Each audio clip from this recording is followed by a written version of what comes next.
Salamé, vous accueillez donc une rockstar qui était autrefois économiste, me semble-t-il. Oui, il est toujours les deux.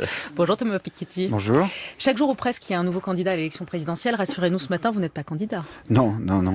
Il y en a assez comme ça, c'est sûr. C'est vrai que l'épisode Macron, c'est juste la suite d'une espèce de trop-plein de candidatures, de refus de se placer dans un cadre commun.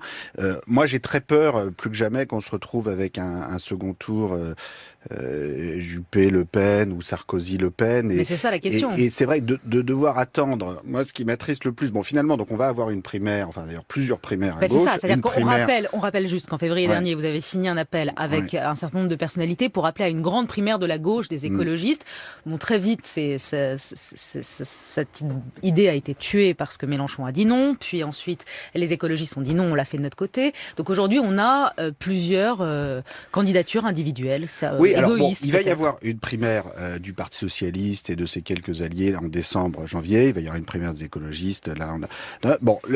C'est déjà mieux que rien. C'est-à-dire, par rapport à beaucoup de gens à l'époque disaient c'est impossible, un président en place, vous y pensez pas de primaire, tout ça peut pas arriver. Bon, déjà, il va y avoir une primaire, donc il va y avoir un débat ouvert. Ou si Hollande veut se représenter, il va quand même être obligé d'expliquer pourquoi, d'expliquer ce qu'il a bien fait, pas bien fait. Donc c'est déjà un progrès. Je suis pas sûr qu'il se représente. On verra.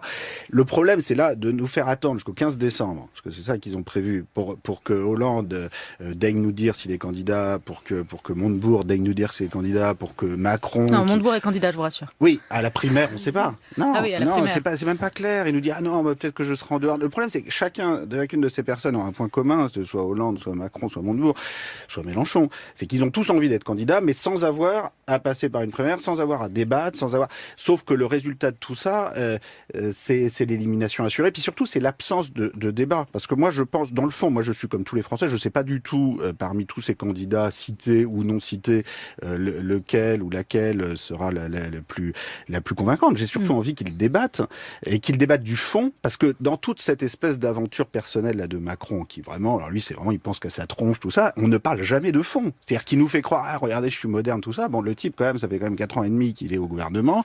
C'est un désastre, effectivement, de politique économique. Ils ont cassé la croissance. C'est 2 ans à l'Élysée comme conseiller, 2 ans à Bercy. Oui. Non, mais il faut même pas en parler, parce que lui, c'est quand même... Mais si, on va en parler. Oui, non, parce que je suis désolé, on en a déjà trop parlé de ce type. C'est quand même incroyable. Le bilan sur le fond. Sur le fond, il incarne la politique économique du pouvoir. Il est secrétaire général adjoint de l'Élysée, principal conseiller économique de Hollande en 2012-2014. Après, il est ministre des Finances 2014-2016, ministre de l'économie. Bon, c'est quand même difficile 4 ans après de dire moi on m'a pas assez suivi sur les ouvertures des lignes d'autocar, c'est ça le problème, tout aurait été bien sinon. Non mais attends, et c'est quoi cette histoire? S'ils ont cassé la croissance en 2012, c'est parce que ils ont fait un diagnostic qui était mauvais sur la situation de la France et de l'Europe, c'est-à-dire ils ont cru qu'ils pouvaient réduire les déficits à marche forcée en augmentant les impôts comme des brutes. Ils ont cassé la croissance et le type 4 ans plus tard est pas capable de nous dire j'ai peut-être fait une erreur, etc. Bon, il y a quand même un moment, c'est insupportable. Et le résultat de tout ça... Vous lui reconnaissez, pardonnez-moi, Emmanuel Macron, 4 ans au pouvoir, vous ne lui reconnaissez aucune avancée? Rien de positif. L'avancée, à nouveau, c'est d'avoir cassé la croissance, puis surtout cassé un certain espoir dans l'Union européenne, parce que je pense que l'équipe au pouvoir en France et en Allemagne ont contribué d'une certaine façon à la crise européenne dans laquelle on est aujourd'hui, ont contribué au Brexit, parce que si tout le monde a voulu partir de cette Union européenne, de cette zone euro, c'est parce que effectivement on a transformé un bel espoir en une machine infernale.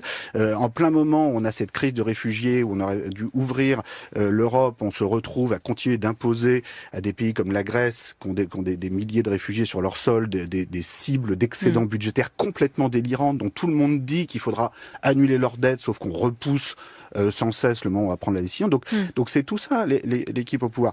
Et là, on va se retrouver tout cet automne à devoir supporter cette primaire de droite avec toute cette surenchère sur le burkini où on va aller on va envoyer des policiers pour demander à des femmes de retirer leurs leggings en leur disant quand même c'est vraiment insupportable de mettre un leggings. Regardez après l'attentat, mais quel rapport entre un type qui balance son camion à Nice et quelqu'un qui met son leggings sur la plage. Enfin, on est en plein délire. Donc là, vous mélangez tout. Là, les Burkini, la Grèce, les migrants et les déficits. Oui, mais si on veut sortir de cette ambiance, si vous voulez, il faut que la gauche se ressaisisse. Donc moi, j'appelle les uns et les autres, très bien, ils sont ambitieux, etc., très bien, mais au moins à se placer dans un cadre collectif, à rentrer dans le cadre de cette primaire. Alors ça leur plaît pas, la gauche, très bien, qu'ils la transforment. Hein. Je veux dire, à ce stade, il y a une primaire de droite, d'ailleurs de centre-droit, de droite assez large. Il y a une extrême droite qui est à 20, 25, 30% au premier tour, une droite qui est à 20, 25, 30%. Donc, après les autres, il faut qu'ils s'entendent, il faut qu'ils débattent. Et donc quand moi je vois, vous savez, Mélenchon, Montebourg, il faut qu'ils débattent ensemble et que le meilleur représente ce camp. Alors Arnaud Montebourg, une question sur Arnaud Montebourg. Il a présenté son programme, lui, il a parlé d'économie, un souverainisme économique, ou je ne sais pas si vous appelez ça protectionnisme économique, assez assumé. C'est-à-dire les 3% de Bruxelles, on va pas les respecter, on réservera 80% des marchés publics aux PME françaises. Ça va dans le bon sens, ça ?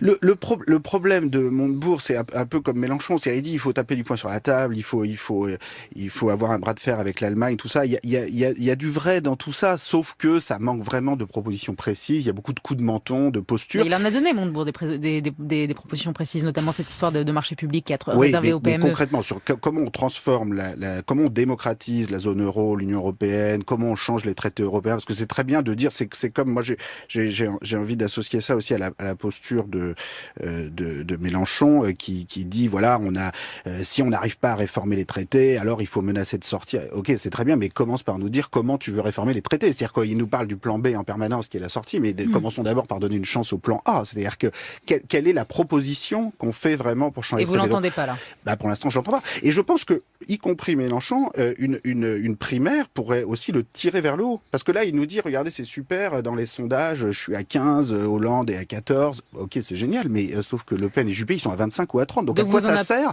Donc moi, je trouve ça. Vous en appelez à Mélenchon, vous lui dites, change d'avis, reviens dans la primaire à gauche. C'est un manque d'ambition. C'est-à-dire, si vraiment il veut être au deuxième tour, la présidentielle, il faut qu'il commence par aller battre Hollande, Macron, Montebourg dans la primaire. Ou alors sinon, ça veut dire qu'en fait, il a pas envie d'être au pouvoir. Il a juste envie de jouer au tribun, tout ça. Ce qui, malheureusement, est un peu ce que tout le monde soupçonne. Donc, s'il a envie de démentir ça, qu'il y aille. Moi, je pense qu'en plus, il peut gagner la primaire.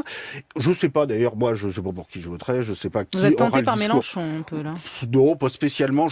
Franchement, je veux les entendre. Je veux les voir développer une vision. Et je suis comme tous les Français, suivant ce qu'ils développent. Et surtout, je pense que ça peut les tirer vers le haut, le débat. C'est-à-dire que moi, je crois dans le processus démocratique lui-même, que là, il est dans son coin, il a ses partisans. Pourquoi ils ont peur du débat, à votre avis?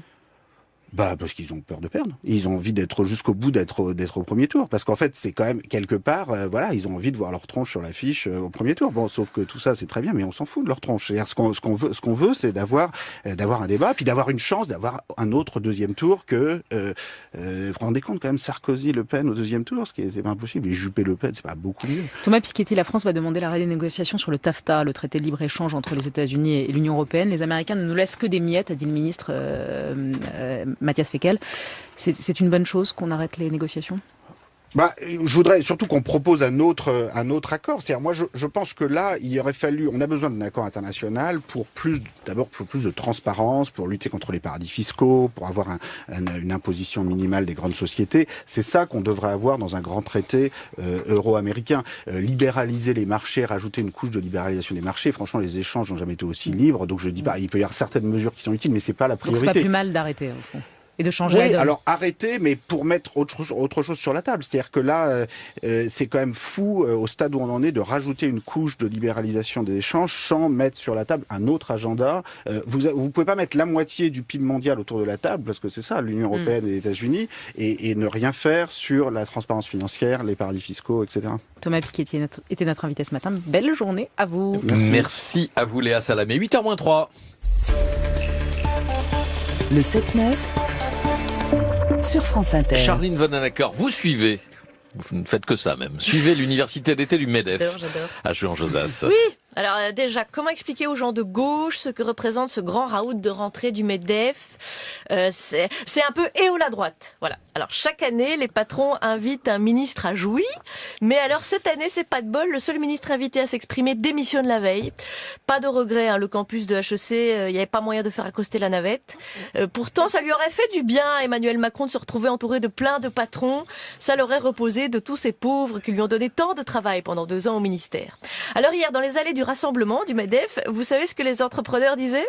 Que malgré son absence, Macron a envoyé un signe fort au patronat. Il s'est licencié lui-même.